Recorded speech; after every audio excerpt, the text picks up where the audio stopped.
참 좋으신 우리 주님의 크고 놀라우신 은혜와 평강이 가득 흘러 넘치기를 주님의 이름으로 간절히 소망합니다. 오늘 말씀을 나누기 전에 여러분들에게 한번 질문해 볼게요. 여러분들 친한 친구가 한 명씩은 있으시죠? 그래도 있죠? 없어요? 서로 친한 친구가 되어 주시길 바라겠습니다. 마음을 이렇게 나누고, 그죠? 그리고 별말 하지 않아도 그리 불편하지 않은 그런 관계에 있는 친구요. 뭔가 만나면 계속 뭔가 말해야 될 것 같고, 뭔가 이렇게 계속 가만히 있으면 어색하고 이런 거 말고 그냥 별말 하지 않고 가만히 있어도 그냥 서로 어색함 없이 불편함 없이 그렇게 마음을 서로 나눌 수 있는 그런 친한 친구가 여러분들 그래도 인생 가운데 한두 명은 이렇게 계실 거라고 생각해요. 그죠? 그런 친구를 여러분 한번 떠올려 보시면 좋을 것 같아요. 그리고 그 친구와 어떻게 그런 관계를 맺게 되었는지, 그 친구와 어떻게 그런 말 없어도 불편하지 않은 서로 마음을 나누면서도 그렇게 뭔가 어색하지 않은 그런 관계를 어떻게 맺었는가 한번 여러분 생각해 보시면 좋을 것 같아요. 잠깐 한번 생각해 보세요, 여러분.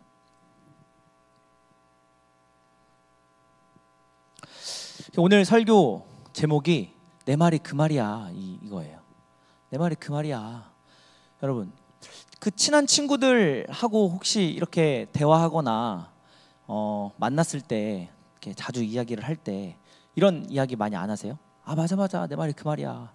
아, 그게 내 말이야. 막 이런 이야기 안 하세요? 네. 친한 친구 맞아요? 근데 우리가 사실 이게 되어 있죠. 기본적으로 되어 있으니까 사실은 말하지 않아도 불편하지 않고 같이 있어도 어색하지 않은 거죠.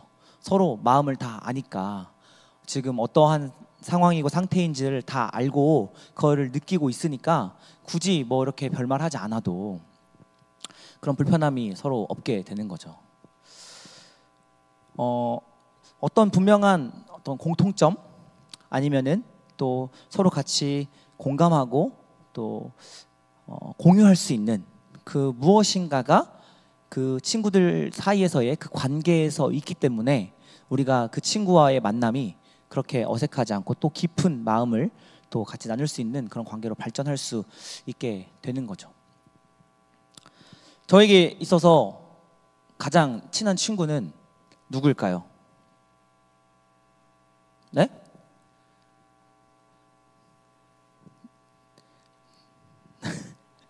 저희 아내가 실제로 친구기도 하고요, 동갑이기도 하고, 이제 모르고 만났는데 생각보다 공통점이 많은 거예요. 첫 번째 공통점, 약간 TMI이긴 해요, 여러분. 첫 번째 공통점, 같은 산부인과예요.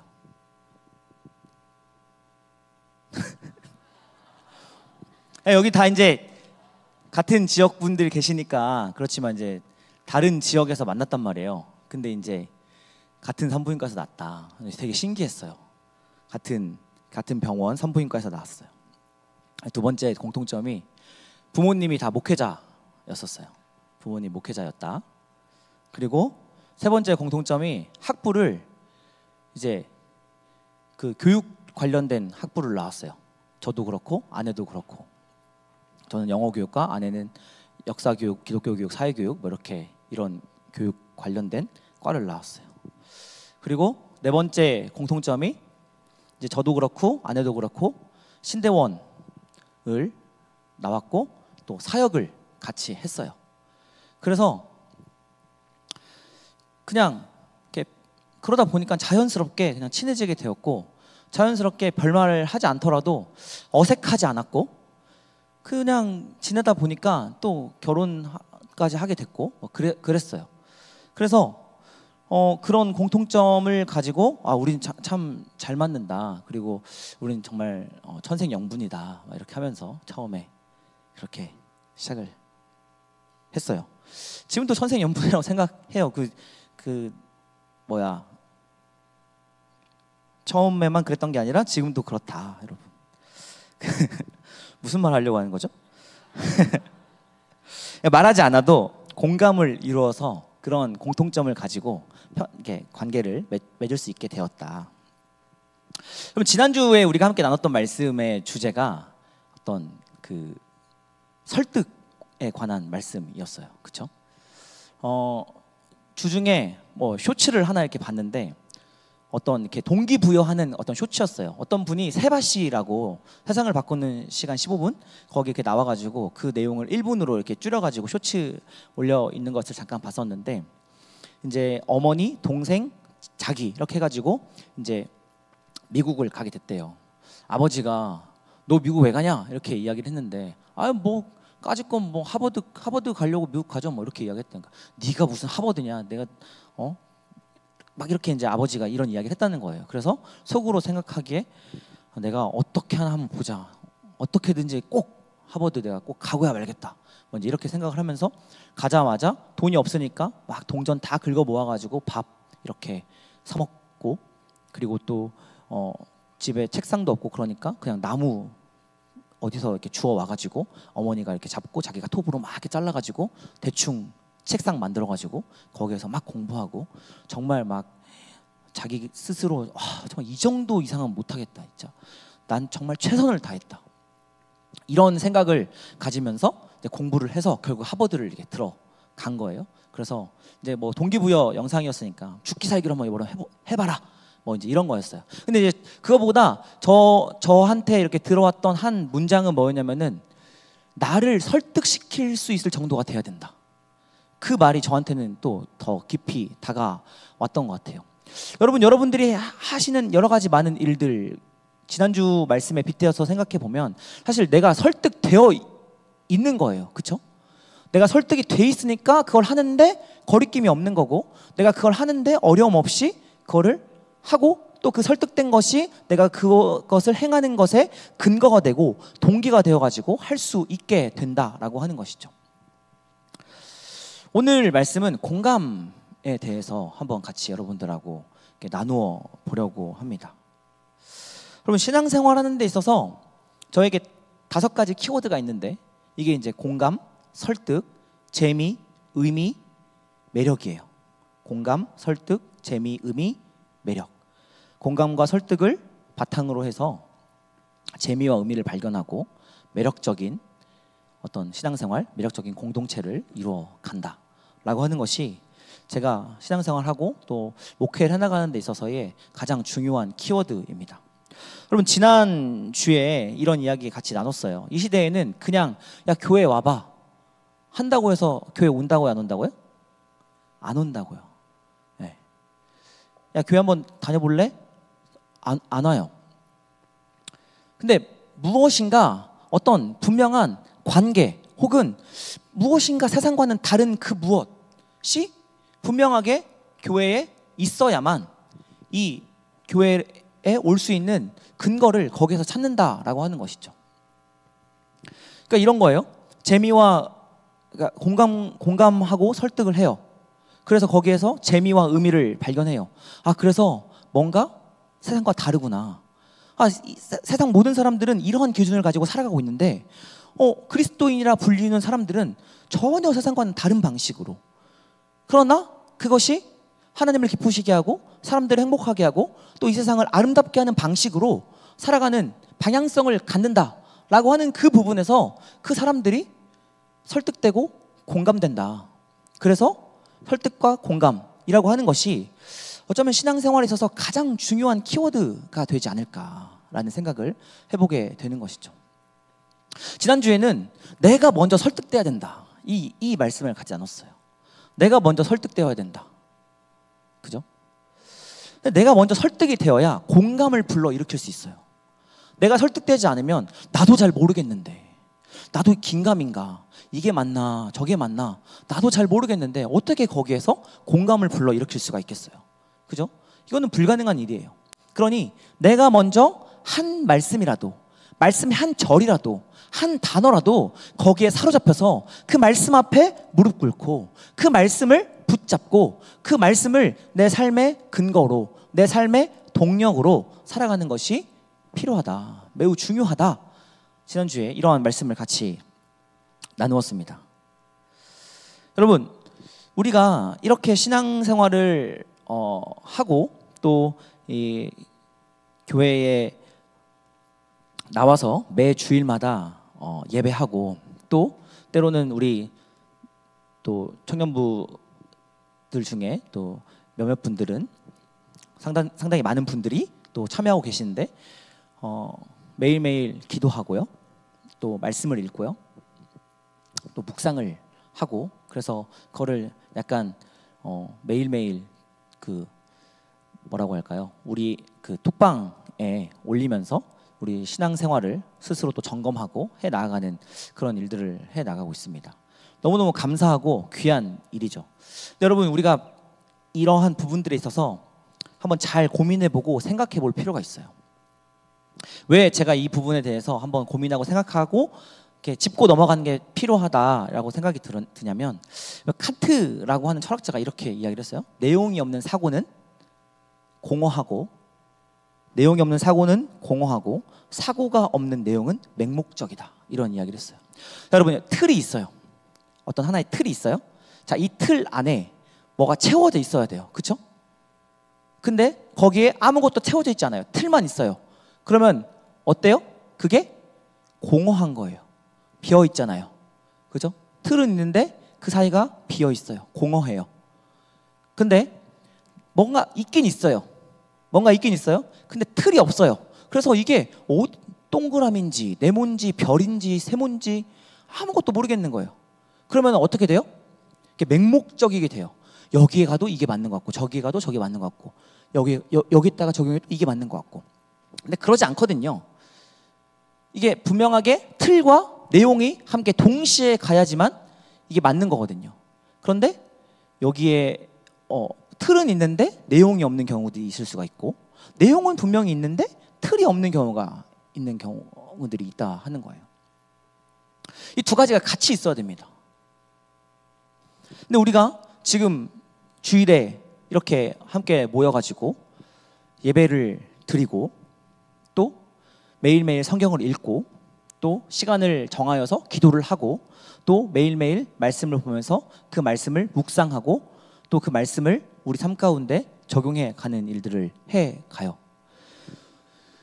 근데 여러분, 그 안에서 우리한테 스스로 이렇게 질문해 봐야 된다는 거예요. 지금 내가 이 자리에 나와서 예배 드리는 것은 정말로 하나님을 사랑하는 그 마음이 내 안에 있어서인가? 아니면 이것이 오랜 전통과 습관 가운데 그렇게 하도록 그냥 많이 학습이 되어 있어서 그냥 그렇게 하지 않으면 뭔가 찝찝해서, 그렇게 하지 않으면 좀 불편해서 한 주가 뭔가 약간 이렇게 주일을 빼먹으면 찝찝한 거예요. 매일매일 말씀을 읽고 기도하고 묵상하는 사람들은 그것을 또 하루 빼먹으면 뭔가 하지 않은 일을 해야 되는데 하지 않은 것 같아가지고 좀 하루가 잘 끝난 것 같지 않고 이런 생각을 우리가 하게 될 수도 있다라고 하는 것이죠. 그럴 때마다 질문해 봐야 되는 거예요. 나에게 있어서 주일에 예배에 참석하는 것은 무슨 의미인가? 내가 매일매일 시간을 정하여서 하나님 앞에 기도하는 것은 무슨 의미를 갖는가?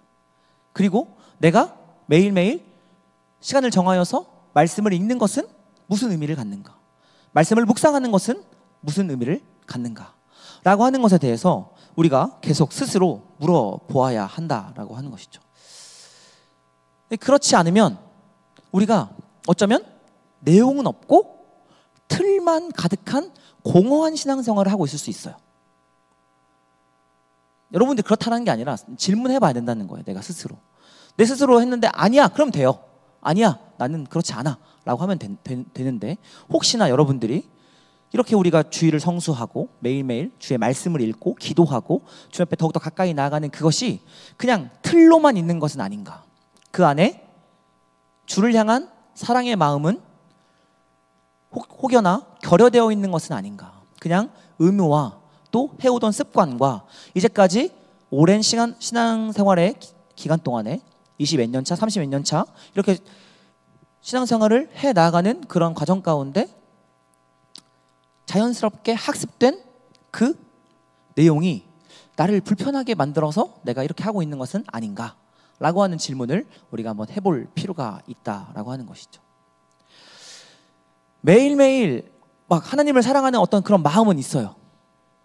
뭐 주를 너무너무 사랑해요.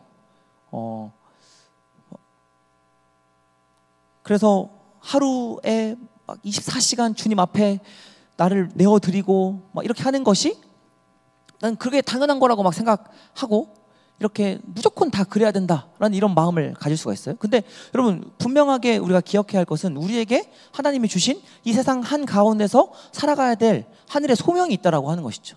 근데 그 소명을 다 하지도 못한 채 그냥 주님 앞에만 무조건 이렇게 나아가야 되는 이런 거예요. 제가 고3 때 그 저번에 한번 말씀드렸잖아요. 영의 양식을 먼저 먹지 않으면 육의 양식을 먹지 않으리라 뭐 이렇게 다짐하고 큐티를 하지 않으면 아침밥을 안 먹었다고요. 아니 너무 배가 고파가지고 큐티 빨리 끝내고 막 매점 여는 시간 딱 제일 1번으로 뛰어가가지고 빵 우유를 얼마나 많이 사 먹었는지 몰라요. 그렇게 맹목적일 수 있어요. 우리의 신앙이 그냥 그 마음만 막 있으면 그 틀은 없고 마음만 막 가면 맹목적이게 막 다 따라갈 수 있어요. 막 그러면 여기도 저기도 막 이렇게 우리가 지금 어디에 서 있는가, 내가 지금 이 넓은 큰 신앙의 스펙트럼 안에서 과연 어디쯤에 서 있는가라고 하는 것을 내가 점검하면서 가야 되는데 여기도 좋고 저기도 좋고 다 이렇게 하게 되면 내 신앙이 맹목적으로 그냥 흘러갈 수 있다는 거예요. 이 내용과 틀은 그래서 너무너무 중요한 겁니다. 근데 이 내용과 틀이 분명하게 우리에게 주어질 수 있으려면 우리한테 뭐가 있어야 되냐면 하나님의 말씀 앞에서 내 삶과 이렇게 부딪히는 땡 하는 게 필요해요. 하나님의 말씀대로 가고 내 삶은 내 삶대로 가요. 이렇게 쭉 가요. 이게 아니고요. 하나님의 말씀과 내 삶이 만나는 어느 지점이 필요하다는 거예요. 그래서 그 지점에서 내가 하나님 앞에 물어야 돼요. 내가 그 하나님 앞에 설득당해야 돼요. 그리고 그 하나님 앞에서 그 설득된 말씀 앞에 무릎 꿇을 수 있어야 된다는 거죠.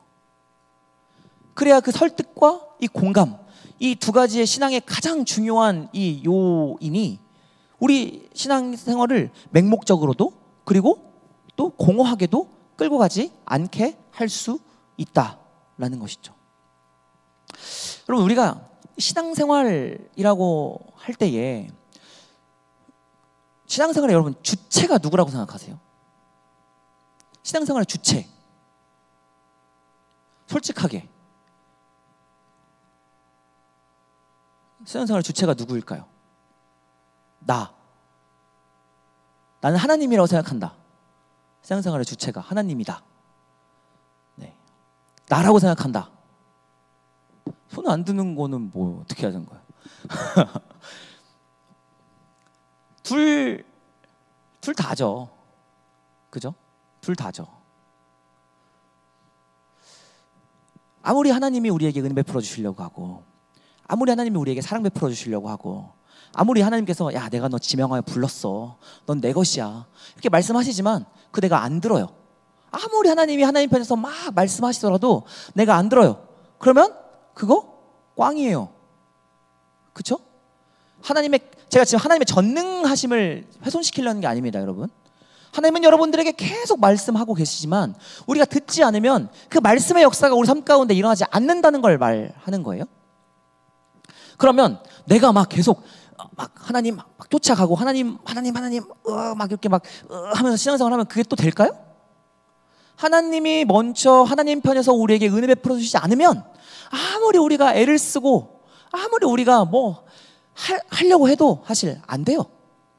그래서 신앙은 하나님의 은혜, 이것을 먼저 우리가 경험하고 그 하나님의 은혜에 대한 응답으로서 하나님을 예배하고 찬양하고 봉헌하고 섬기고 나누고 베풀고 그리스도인답게 살아가고 뭐 이러한 일들이 이런 순서를 가지고 이렇게 일어나게 되는 것이죠.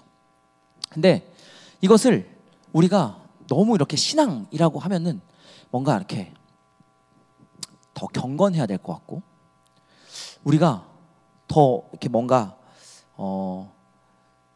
어떤 뭔지는 모르겠어요. 뭔지는 모르겠지만 뭔가 좀 달라야 될 것 같고, 뭔지는 모르겠지만 뭔가 조금 더 이렇게 좀 허리를 더 곧게 펴야 될 것 같고, 뭔지는 모르겠지만 조금 더 다른 사람들이 보는 것도 조금 신경 써야 될 것 같고, 뭐 이런 생각들이 신앙이라고 하는, 믿음이라고 하는 그런 단어를 우리가 듣게 될 때 뭔가 그런 고민들을 조금 하게 된다라고 하는 것이죠. 근데 그러다 보니까 사실은 하나님 편에서 내가 먼저 은혜를 구하는 것도, 하나님 편에서 베풀어 주실 그 은혜를 먼저 구하는 것도 쉽지가 않고, 그냥 또 그렇다고 내가 내 뜻과 내 방법대로 신앙생활 하는 것도 그냥 쉽지가 않아요. 그러다 보니까 그냥 이런 모습으로 우리가 신앙생활을 하고 있을 때가 많다는 거예요. 아무것도 하지 않은 채로, 아무것도 못하는 채로 그냥 이렇게. 여러분, 좀 우리가 신앙에 대해서 조금은 헐렁하게 생각해도 괜찮습니다. 너무 경직되고 너무 막 이렇게 굳어가지고 믿음, 신앙 하면은 뭔가 잘은 모르겠는데 뭔가 어떤 모습은 보여야 될 것 같고, 어떠한 걸 좀 나타내야 될 것 같고, 뭐 이런 것 때문에 뭔가 긴장되어 있고 자연스럽지 못하고 불필요한 어떤 모션들이 생기게 되고 하는 그런 부분들에 있어서 우리가 조금은 헐렁하게 생각해도 괜찮습니다, 여러분. 정말로 하나님이 그런 거 가지고 우리를 심판하지 않으신다. 그렇다고 막 그냥 이렇게 여러분들이 막 그렇게 하진 않을 거잖아요, 그죠? 이런 마음들을 여러분 우리가 갖는 것이 너무너무 필요하고 중요하다라고 생각이 됩니다. 제 나름대로 제 삶 가운데에 이 어떤 그 루틴이 있는데, 뭐 아침에 뭐 일어나서라든지 아니면은 밖에 나갔다 들어올 때라든지 아니면은 이제 나가기 전에라든지 우리 아내와 우리 자녀들, 두 딸들에게 이렇게 해주는 루틴이 있어요. 근데 순서가 항상 아내, 그 다음에 첫째 예림이, 둘째 나엘이에요. 근데 저희 집에 이제 뭐 일을 마치고 딱 들어가면은 이제 저녁 식사하고 있을 시간일 때가 많이 있는데, 그러면은 이제 이렇게 식탁이 이렇게 있는데 여기 아내가 앉아 있고 여기에 예림이가 앉아 있고 여기 나엘이가 앉아 있어서 딱 들어가자마자 나엘이가 제일 먼저 보여요. 집에서 이렇게 가자 딱. 그러면 나엘이가 그 막 아빠 막 이렇게 하면서 막 팔을 막 흔들면서 막 이렇게 해요. 그러면 원래 순서는 우리 아내고 예림이고 나엘이에요, 순서로는. 근데 저도 모르게 먼저 나엘이한테 이렇게 눈이 가고, 저도 모르게 먼저 나엘이한테 향하는 이렇게 저를 발견하게 돼요. 이 말씀을 왜 드리냐면, 그러면 하나님 편에서 우리에게 베풀어 주시는 은혜가 먼저이기 때문에 그럼 나는 아무것도 안 하고 그냥 하나님께서 은혜 베풀어 주시기만을 기다리고 있으면 되는 건가? 그것만 기다리고 있으면 하나님이 알아서 나한테 은혜 베풀어 주시겠지. 그럼 계속 기다리기만 하면 언제까지 기다릴 거야? 계속 기다리기만 하면 하나님이 은혜 베풀어 주시겠지. 그럼 하나님이 베풀어 주신 그 은혜는 어떤 모습으로 나타나요? 그러니까 요 메커니즘이 우리 안에 자연스럽게 이루어지기 위해서는 제가 나이를 보면서 순서를 어기고 나이한테 먼저 가는 그 모습을 보면서 하나님의 마음도 이와 같을 수 있겠구나라는 생각을 제가 해보게 되었어요. 그냥 먼저 막 하나님 저에게 은혜 베풀어 주세요. 하나님, 내가 하나님을 정말 바르게 잘 믿고 섬기기를 원해요. 하나님께서 나에게 먼저 베풀어 주시는 그 은혜를 내가 내 삶 가운데서 누리기를 원해요 하면서 하나님 앞에 우리가 막 하나님 하면서 팔을 막 이렇게 하고 있으면 하나님 먼저 눈길을 우리에게 주시지 않을까? 라는 생각이요. 우리 편에서 아무것도 안 하고 가만히 있을 게 아니라 하나님 앞에 조금 더 어떻게 하면 나아갈까? 하나님 앞에 어떻게 하면 조금 더 우리의 마음을 내어드릴 수 있을까? 어떻게 하면 그 하나님의 마음과 내 마음이 딱 만나는 그 땡 하는 지점을 만들어 낼 수 있을까라고 하는 고민을 우리 편에서 해봐야 될 필요가 있다. 여러분, 이 신앙의 훈련이 중요하다라는 생각이 듭니다. 제가 어제 리더 모임에서도 같이 리더들한테 한번 이야기했었는데요. 제가 10대 때 제 책상에 이렇게 그 never ever give up 해가지고 절대 포기하지 마 이런 글하고 그림 같은 게 하나 있어요. 새가 이렇게 개구리를 잡아먹는데 개구리가 그 목을 이렇게 붙잡고 있는 그런 사진이 하나 있어요. 그림이 하나 있어요. 그거 하나 이렇게 붙여놓고요. 그리고 그 옆에다가는 세상이 내 무대다 이렇게 포부 꿈도 컸어요. 아무튼 그래가지고 세상이 내 무대다 이렇게 붙여놓고 10대를 보냈고요. 20대 때는요 진짜로 제가 살면서 네, 세상을 진짜 구할 수 있을 것 같았어요.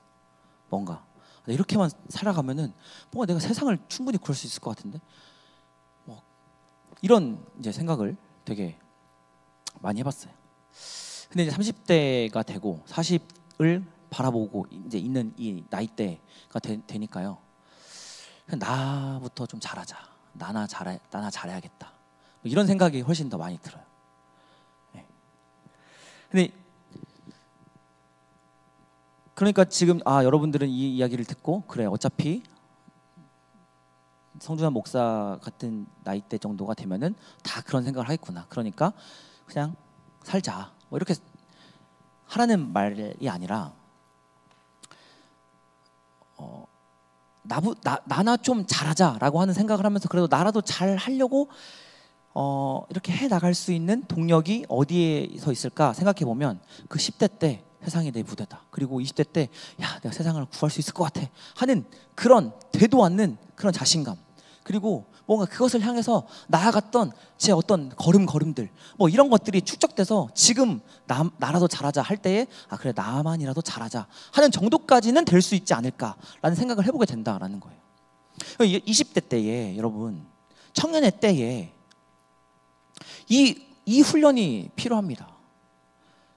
하나님과의 그 말씀과 내가 부딪혀서 공감을 이루어내는 그 훈련. 그래야 그걸 가지고 내가 살아갈 수 있는 힘과 동력을 만들어낼 수 있게 된다. 그냥 말씀 묵상하고 성경을 읽고 그냥 그래 나 오늘 할 거 다 했다. 주일날 나와가지고 예배 딱 드리고 그래 오늘 나 할 거 다 했다. 일주일에 그래도 제일 뭐 좀 안 하면은 껄쩍지근한 게 주일 성수인데 그래도 내가 와가지고 주일 성수했으니까 그래도 일주일 할 거 다 했네?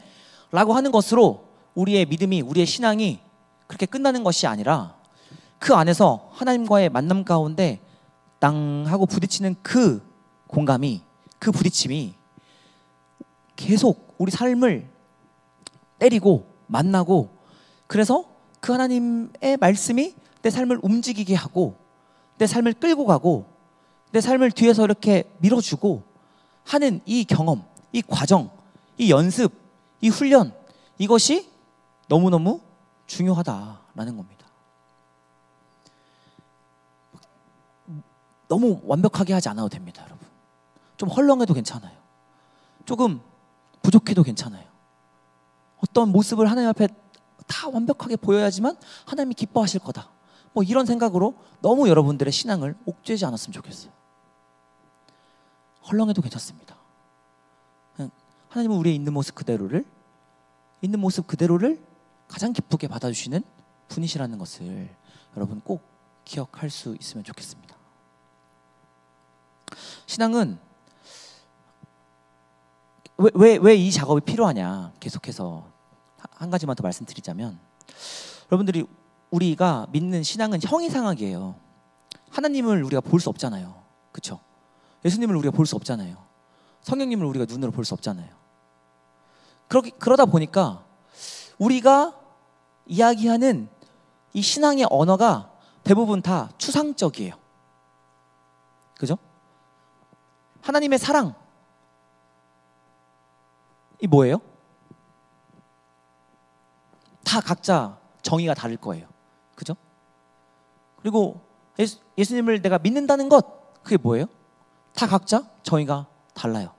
그리고 그것을 구체적으로 내 삶의 자리에서 표현해내고 그것을 나타내고 드러내는 그것을 우리는 사실 조금 힘들어하고 어려워해요. 뭐 이게 맞나? 이렇게 해도 괜찮은 건가? 이런 모습이 좋을까? 뭐 이런 고민들을 막 하면서요. 우리는 그냥 그렇게 아무것도 어쩌면 하지 않은 채로 계속 우리의 언어는 추상화되어 가고 있고 우리의 신앙은 계속해서 그냥 저 허공을 떠도는 그냥 신앙으로 나아가기 십상이에요. 그러니 우리가 하는 이야기를 세상이 이해할 수 없죠. 세상은 여전히 그래, 구체적인 실제가 무엇이니, 네가 나한테 나타나고 보여주길 원하는 그 그림이 무엇이니 라는 걸 요구한단 말이에요. 그죠? 그래서 그것이 하나님을 믿는다는 것에서 어떻게 나타나고 드러낼지에 대해 우리에게 기대하죠. 그런데 우리는 계속 추상적인 이야기만 하는 거죠. 우리는 계속 허공에 떠도는 이야기만 하는 거죠. 뭔가 실제로 붙잡을 수 있는, 우리 삶의 자리에서 분명하게 나타내고 보이고 드러낼 수 있는 그것으로 나타나지가 않게 되는 거죠. 그러니 믿는다는 게 뭐냐? 예수가 우리를 사랑했다는 것이 무엇이냐? 이것에 대해서 우리가 우리의 언어로 이야기할 수 없게 돼요. 그러니 공감이 이루어지지 않게 되는 것이죠. 그래서 여러분 계속 여러분들의 삶의 자리에서 하나님을 진짜로 삶의 자리에서 직접 경험하는 그 경험이 너무 중요하다. 말씀 앞에 사로잡히는 그 경험이 너무너무 중요하다. 이 설득이 있어야 공감으로 나갈 수 있다. 때로는 공감이 먼저고 그 다음에 설득이 되기도 해요. 이 순서는 공감, 설득, 공감. 이거는 사람의 그것마다 달라요. 어떤 사람은 공감이 먼저 일어나고 설득이 되는 수도 있고, 어떤 사람은 설득이 되고 나서 공감이 되기도 해요. 그건 사람의 기질과 성향과 성격마다 다 달라요. 그러나 분명한 것은 이 공감과 설득은 늘 항상 같이 가게 되어 있고, 신앙에 있어서 가장 기초적이고 기본적인 요인이 된다. 공감과 설득이 있어야 재미와 의미가 생기고 그 안에서 신앙의 어떤 매력이 발생하게 된다라고 하는 것이죠. 또 한 가지는 이렇습니다, 여러분. 아까 말씀드렸던 것처럼 우리는 서로 다 달라요. MBTI만 해도 우리는 16가지로 나눌 수가 있고요. 애니어그램으로만 해도 9가지로 나눌 수가 있는데, 그 9가지도 서로 양 날개가 뭐가 달려있는가에 따라 다르니까 27가지로 나눌 수가 있어요. 그리고 또 무슨 MMPI 이런 게 있는데, 그건 아예 다 달라요, 사람마다. 그러니까 결국 우리는 다 다르다는 거예요. 다 다르기 때문에 서로가 서로에게 이해되는 방식으로 이야기하기를 훈련해야 돼요. 두루미가 여우한테 사랑한다고 이것 좀 먹어보라고 그 호리병에다가 이렇게 음식을 주면 여우가 먹어요, 못 먹어요? 못 먹어요. 여우가 두루미를 사랑한다고 이렇게 동그란 접시에다가 두루미가 먹을 맛있는 음식을 주면 두루미가 먹을 수 있어요? 못 먹어요? 못 먹어요. 자기 방식대로 우리는 말하고, 자기 방식대로 표현하고, 그리고 또 내가 그것이 최선이다, 이렇게 생각하는 경향들이 많이 있다라고 하는 것이죠. 그러나 오늘 말씀은 우리에게 무엇이라고 이야기하냐면, 너희 안에 이 마음을 품으라, 곧 그리스도 예수의 마음이니, 이렇게 말씀하고 있어요. 우리가 서로 다 달라요. 그리고 자기 방식대로 생활해요. 그리고 자기 방식대로 표현해요. 우리가 그런 존재지만 우리 주님께서는 우리에게 뭐라고 말씀하시냐면, 너희가 이 마음을 품으라, 곧 그리스도 예수의 마음이니. 예수님이 지금 품었으면 좋겠다, 품어줄래? 품어주지 않으련? 부탁하고 있지 않아요. 뭐라고 하고 계세요? 품으라, 명령하고 계세요. 그 마음, 그리스도 예수의 마음을 품으라. 그것이 우리에게 하나의 공통 분모가 되고, 그것이 우리에게 공감을 이루어낼 수 있는 요소가 될 수 있고, 그것으로 통하여 우리가 하나의 공동체를 이루어가게 된다 라고 하는 것이죠. 예수님을 믿는다는 것은, 우리가 신앙생활을 한다는 것은 늘 언제나 항상 나보다는 남을 바라보게 하는 데 있습니다. 그러니까 내가 예수를 잘 믿어요? 그러면 나는 언제나 늘 항상 나보다 남을 바라봐요. 이게 예수 믿는 사람의 중요한 기준입니다. 그런데 이제 거기서 선행 조건이 있죠. 나라는 게 분명하고 그 안에서 또 나를 이렇게 보는 거죠. 그냥 나도 없이 무조건 상대방만. 그러면 그게 맹목적이 된다는 거예요, 여러분. 그 틀이 나예요.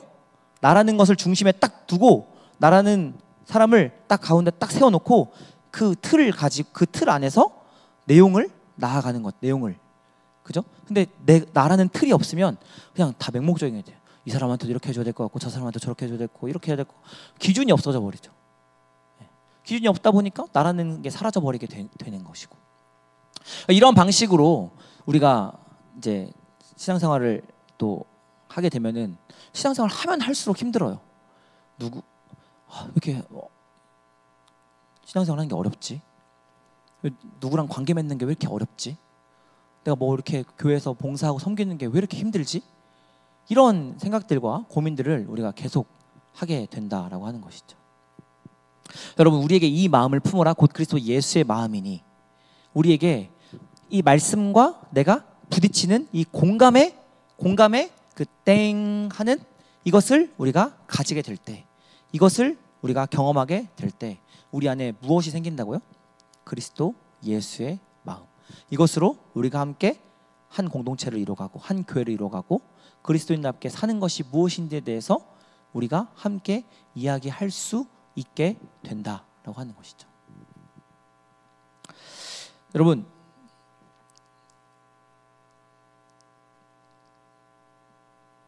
우리가 신앙생활을 할 때에 꼭 하나만 기억했으면 좋겠어요. 너무 신앙생활을 어렵게 여기지 않았으면 좋겠어요. 너무 신앙생활을 힘들게 여러분들 여기지 않았으면 좋겠어요. 괜찮아요. 헐렁해도 돼요. 절대 그거 가지고 우리 주님이 우리를 심판하지 않으십니다. 우리 있는 모습 그대로 주님 앞에 나오는 여러분들이 되었으면 좋겠어요. 그리고 있는 모습 그대로 주님과 만났으면 좋겠어요. 부딪혔으면 좋겠어요. 그 모습 그대로 주님은 우리를 사랑해 주시니까요. 이 믿음이 우리에게 있었으면 좋겠습니다. 그것이 공감을 이루어가는 데 있어서 가장 기본이 되지 않을까라는 생각을 해보게 됩니다. 내 마음을 아시는 주님께서 또 주님의 마음을 우리에게 알려주십니다. 그것으로 말씀 앞에 설득되고 또 그 설득된 말씀을 가지고 세상 앞으로 또 주의 말씀을 또 공감적으로 전하며 그 안에서 의미와 재미를 발견하고 또 신앙이라고 하는 것이, 예수를 믿는다고 하는 것이, 또 그리스도인 된다는 것이 참으로 매력적인 것이구나 라는 것을 우리가 함께 발견해 나가는 우리 모든 청년들의 신앙의 여정이 될 수 있기를 주님의 이름으로 간절히 소망합니다. 같이 찬양하고 또 기도의 자리로 나가겠습니다.